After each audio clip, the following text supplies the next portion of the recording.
Hello, Matuji, and watching Morning Pulse on Onbuild TV.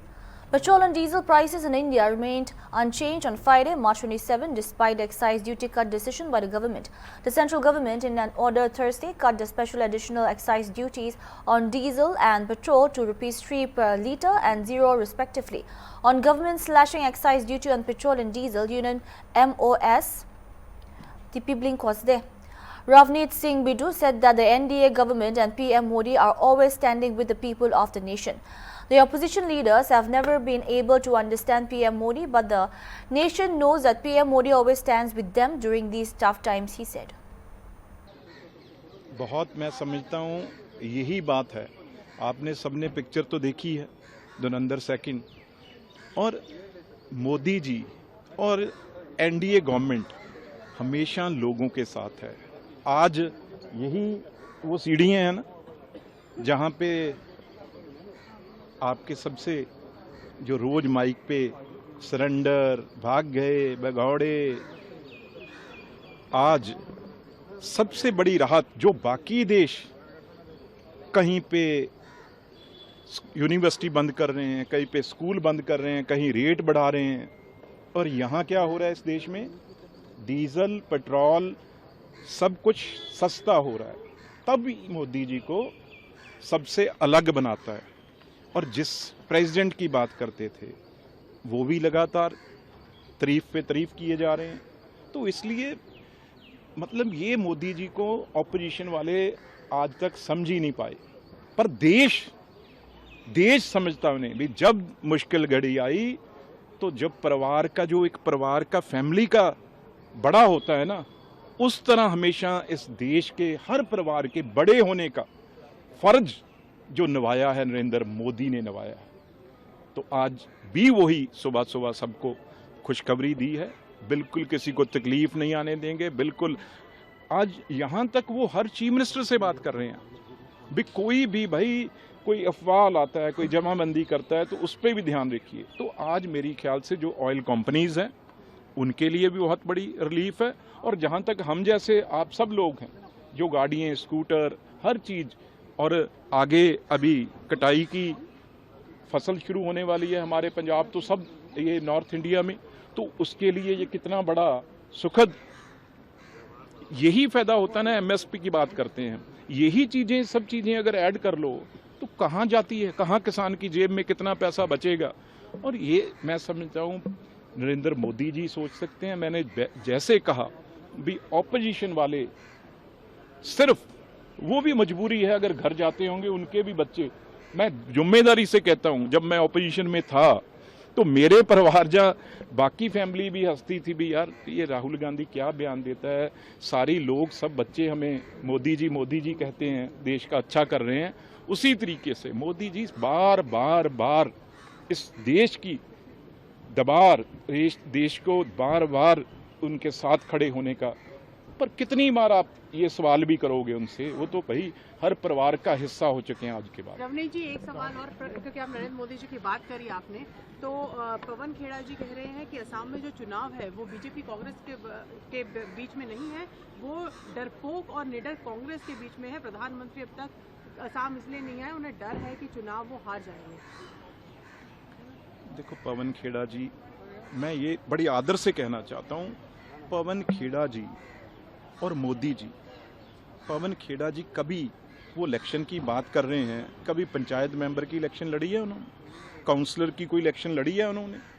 बातें करने में ये 2-3 आदमी रखे हुए हैं। आप मीडिया को कोई ना कोई ऑपोजिशन को जगह देनी होती है, तो कभी हम देखते थे बड़े बड़े स्पोक्स पर्सन। आज ये मैं इनको देखता रहा हूँ पार्टी में क्या इनकी स्थिति थी, ये कुर्सी लेने में भी इनको दिक्कत आती थी। आज जब सब पार्टियां लोग छोड़ चुके हैं, आजकल इनकी बारी है, और ये अच्छा नहीं लगता। मोदी जी के, हाँ हमारे किसी एक वर्कर या किसी के उसके बारे में तो बोल लिया करे, इनका मैं वैसे हंकार की बात नहीं कर रहा, हर एक वोटर का उतना ही कद है जितना प्राइम मिनिस्टर का कद है। लेकिन पवन जी, आप जिसके साथ हैं, जिसको आप डिफेंड करते करते, हम भी किसी वैसा ही डिफेंड करते करते रह गए थे। कोई पूछेगा नहीं पवन जी आपको, जिस दिन आप राहुल जी को टाइम मांगे ना, उस दिन राहुल जी आपको टाइम भी नहीं देंगे।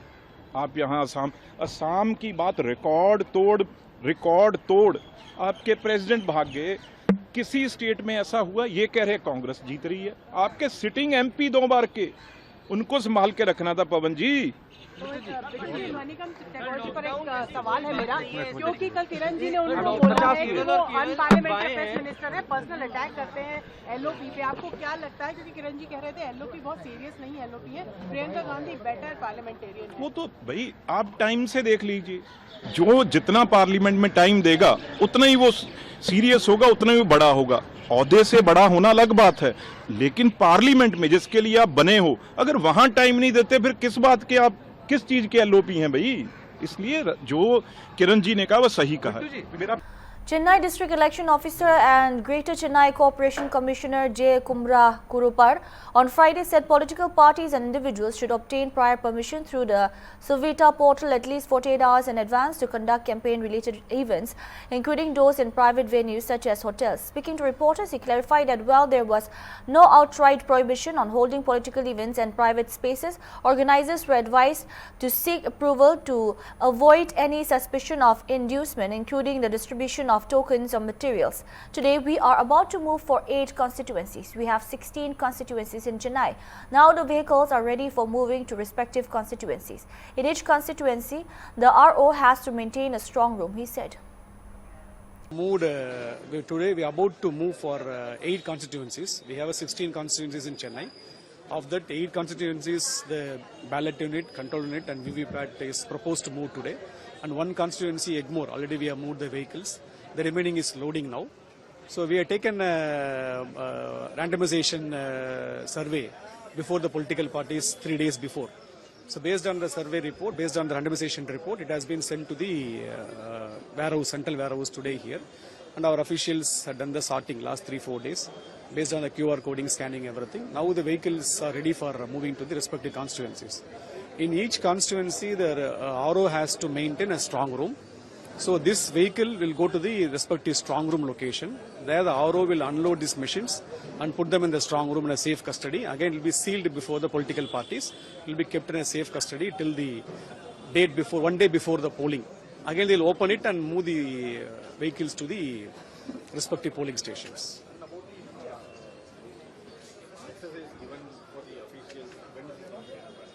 No, polling personnel training, we are roping in around 19,500 polling personnel for this election in Chennai. Yes. So 19,500, we have done the randomization of first round is complete. Orders have been given to the authorities to come for training tomorrow. The training is fixed tomorrow in all the constituencies across Chennai. There's a first round of training. We'll have 2 more rounds of training maybe after the nomination is complete and 1 round before the polling also.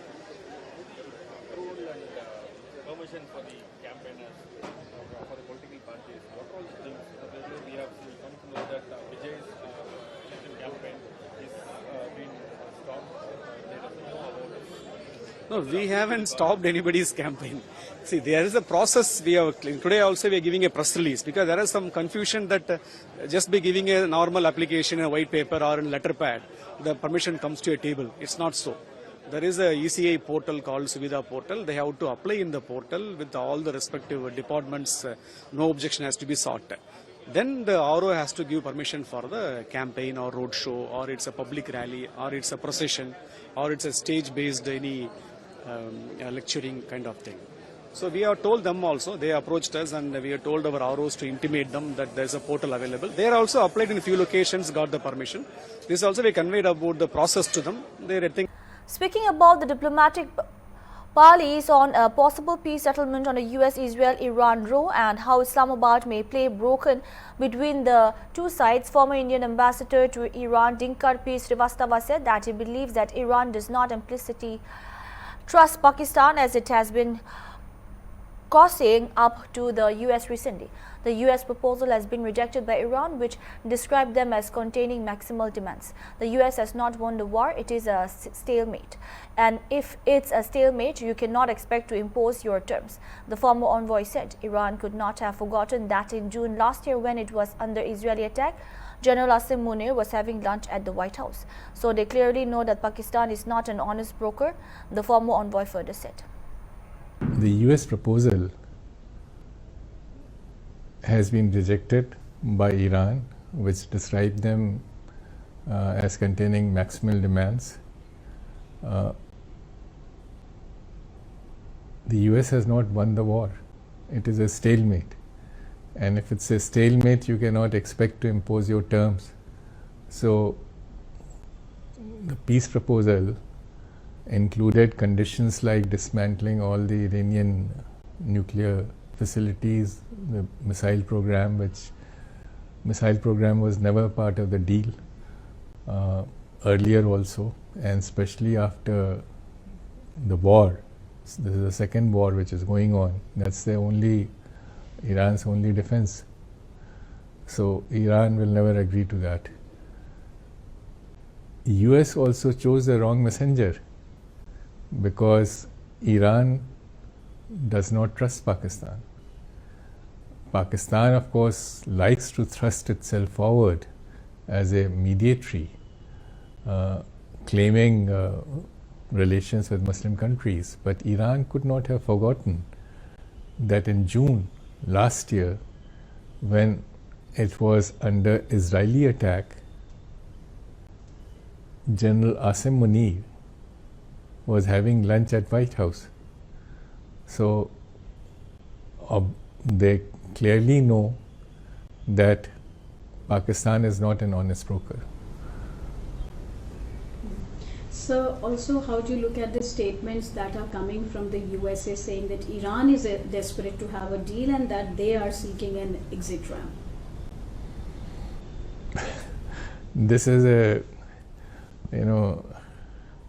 face saving by the US. Please remember that the proposal has come from the American side, not the Iranian side, and the Iranian side has rejected it. So if they were desperate, they wouldn't have rejected it. They would have been the first to initiate it. So the war has shown the Iranian resilience, which was underestimated by US, and US now wants an exit because President Trump is facing criticism at home. The International Olympic Committee (IOC) has moved to ban transgender women from female events beginning with the next Summer Olympic Games, scheduled to take place in Los Angeles in the United States in July 2028. This decision is rooted in biological research. We know that this topic is sensitive, said IOC President Christy Coventry. At the Olympic Games, even the smallest margins can be the difference between victory and defeat. So it is absolutely clear that it would not be fair for biological males to compete in the female category. Coventry, a two-time Olympic gold medalist in swimming, said in a statement. I really believe that this policy is foundationally based in science, and it's been led by medical experts, and it's been done with the best interests of athletes right at the heart. We know that this topic is sensitive, and we hope that you've all seen the policy, and we hope that you can read the policy knowing and understanding that we have taken into consideration all of our stakeholders from around the world, all the multiple views, and been able to put together a policy that we can stand firmly behind, with the emphasis of ensuring that athletes are looked after, that athletes have the ability to compete on a fair and level playing field. And that is what I believe we have done. At the Olympic Games, as you know, the smallest little bit of an advantage can be what makes you a gold medalist or not. And for me, that comes back down to protecting the field of play and to having that field of play being safe and equal for all. And I feel that's what this policy does for the Olympic Games and for elite sport at the Olympic Games. Many of you know me quite well and were following me along the campaign and know that this was a priority for me way before President Trump came into his second term. So there's not been any pressure from us to deliver anything from anybody outside of the Olympic movement. DMK DMK MP Tamizachi Tanganpandian has hit out at the AIADMK over its candidate list, alleging the absence of Dalit and women nominees. She questioned the party's moral authority to criticize the DMK while ignoring demands for Dalit leaders and parties. Praising Chief Minister M.K. Stalin, she said that the DMK has managed alliance partners in a cohesive and friendly manner while finalizing seat sharing. Tanganpandian also highlighted the government's pro-women initiative, pointing to free bus travel for women introduced in 2021 as a key step towards empowerment. She asserted that the DMK has consistently stayed ahead of social justice and inclusivity. The ADMK list was announced. There was no mentioning of the Dalit candidates, no mentioning of women candidates. And look at what has happened for the Dalit parties who are supposed to be in alliance with the AIADMK. Poovai Jaganmurthy has expressed dissatisfaction, and Dr. Krishnasamy has been ignored. When his party is taking such stance, when he is ignoring the pleas and requests of the important Dalit parties and the respected leaders, what moral authority does he have to point his fingers towards us in this aspect? See, our leader, Thalapathy M.K. Stalin, has taken up all the alliance parties in a very cohesive, friendly manner, sorted out the seats, and then because it's been based on ideology and principles. So everything was done smoothly. And when it comes to the question of campaigning, DMK had well ahead of it begun its campaigning. Look at all the mega conferences we have had, the past 1 month. We have had all in Tanjore, in Tirupur, in Virudhunagar, recently also in Trichy. So it's all a part of our campaign. And also very importantly, the moment our Chief Minister, as soon as he assumed his office as the Chief Minister in 2021, he had signed, the first sign was to give women the priority to travel in buses without any bus fare.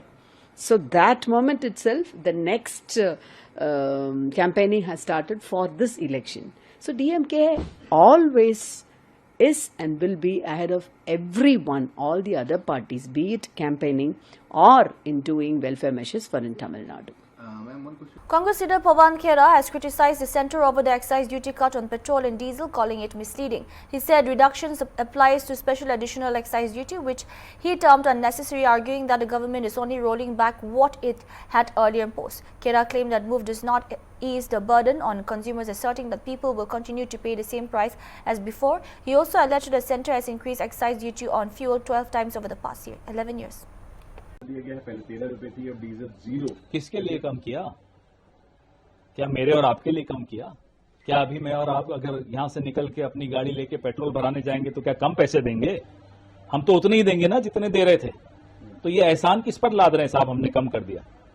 ये special additional excise कहलाती है, मतलब ही अनावश्यक है। ये अनावश्यक excise जो आपने हम पर लगाई थी वो आप ऑयल मार्केटिंग कंपनी से कम कर रहे हो, हम पर नहीं कम कर रहे हो। हम तो उतना ही देंगे जितना दे रहे थे। आपने पिछले 11.5 सालों में 12 बार एक्साइज ड्यूटी बढ़ाई है। आपने पिछले 11.5 सालों में हर साल हर दिन 982 करोड़ कमाया है एक्साइज ड्यूटी से, और आप चले हम पर एहसान लादने। और जब मई 2014 में जब हमारी सरकार गई थी, जब हम चुनाव हारे थे, तब अंतर्राष्ट्रीय मूल्य कच्चे तेल के $106 प्रति बैरल थे, और पेट्रोल कितने में मिलता था साहब? 71 रुपए 71 पैसे में। डीजल मिलता था 56 रुपए 71 पैसे में।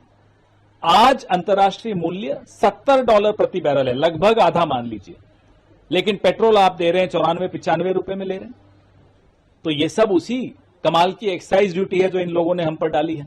और फिर हरदीप पुरी की हिम्मत देखिए, कहते हैं कि भारत की जनता को राहत देनी है, उन पर वजन न गिरे, इसलिए भारत की सरकार वजन ले रही है। भाई ये भारत की सरकार तो भारत की जनता की ही ना सरकार है, पैसा भारत की जनता का ही ना है, या एप्स्टीन का है, या एप्स्टीन के आइलैंड की सरकार है? क्या भाषा है साहब? ये राजे रजवाड़ों की भाषा लेकर आ गए हैं। कौन आप? और इससे पहले जो रूस से हमें तेल मिल रहा था, डिस्काउंट पे मिल रहा था, क्या वो डिस्काउंट, क्या वो राहत उपभोक्ता को मिली? नहीं, वो अंबानी को मिली, उपभोक्ता को नहीं मिली। Ajay Bansal, president of All India Petroleum Dealers Association, has backed the centre's move to cut excise duty on petrol and diesel, saying that primary aim is to offset losses faced by oil companies. He explained that the revenue foregone through the excise cut will help oil firms manage their financial strain, reducing the need to pass on the burden to consumers through price hikes.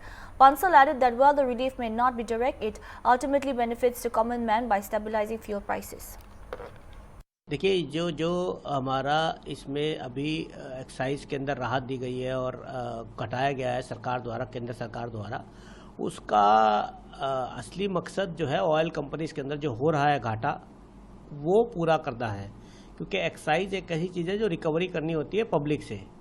वो अभी जो है वो जो excise घटा दी गई है वो एक किस्म से वो ऑयल कंपनीज के खाते में चली गई है। ऑयल कंपनीज को एक्साइज नहीं भरनी है on behalf of the customers, यानी कि लबोलबाब ये है कि इसके अंदर जो भी अब पैसा घटा है एक्साइज का वो सीधे सीधे जो हमारी ऑयल कंपनी है उसको फ़ायदा देगा, और उसको फ़ायदा तो नहीं मतलब मैं कहूँगा कि बल्कि नुकसान पूरा करेगा, और ताकि आम पब्लिक से उसको पैसे को रिकवर ना कर और दाम ना बढ़ाकर राहत दी जा सके आम पब्लिक को इनडायरेक्टली। तो ये जो घटाया गया है इसमें किसी प्रकार की भी कोई भी जो प्राइस में चेंज नहीं आएगा। तो सर लोगों का बेनिफिट क्या होगा इसका? देखिए लोगों का बेनिफिट ये है कि आज सरकारी कंपनियां जो हैं ऑयल कंपनीज और बाकी प्राइवेट भी सभी लॉस में पेट्रोल डीजल बेच रही हैं। आज करीबन 45 रुपये से 50 रुपये पर लीटर का करीबन लॉस है पर लीटर पे। तो वो जो उनका एक RSP है उसके अंदर जो हमारा दाम है वो बढ़ाने की ज़रूरत है आज क्योंकि इंटरनेशनली क्रूड महंगा हो चुका है, तो वो उस हिसाब से उसको 15 दिन का गैप लेके चलती है ताकि उनको अपने क्रूड बास्केट का प्राइस को मैच कर सकें। क्रूड बास्केट का मतलब है कि डॉलर के प्रति जो हमारा रुपया है वो कितना मजबूत है। आज वो भी बहुत निम्नतम स्तर पर है, हमारे रुपए की वैल्यू गिर रही है डॉलर के अगेंस्ट, दूसरा क्रूड के दाम बढ़ रहे हैं। तो दोनों का इम्पैक्ट जो आ रहा है वो हमारे जो है वो प्राइस पे आ रहा है, और पेट्रोल डीजल का जो है घाटा ऑयल कंपनीज का बढ़ता जा रहा है। तो इससे जो है वो एक्साइज में ये ऐसे ही है कि उनको एक्साइज में रिलैक्सेशन दी गई है जो कि पब्लिक पे जानी चाहिए थी, लेकिन वो नहीं दे गई है। अब वो सिर्फ कंपनी एब्जॉर्व कर अपना घाटा पूरा करेगी, तो इसमें आम पब्लिक को ना तो फ़ायदा होगा ना ही नुकसान होगा। आम पब्लिक को सिर्फ इतना फ़ायदा जरूर रहेगा कि उसके दाम नहीं बढ़ेंगे। अब जो बढ़ने की आशंका थी वो बढ़ने की आशंका कम है, और बढ़ेगा तो बहुत कम मात्रा में बढ़ना चाहिए पेट्रोल डीजल का दाम। That's all we have for now. Keep watching Hornbill TV.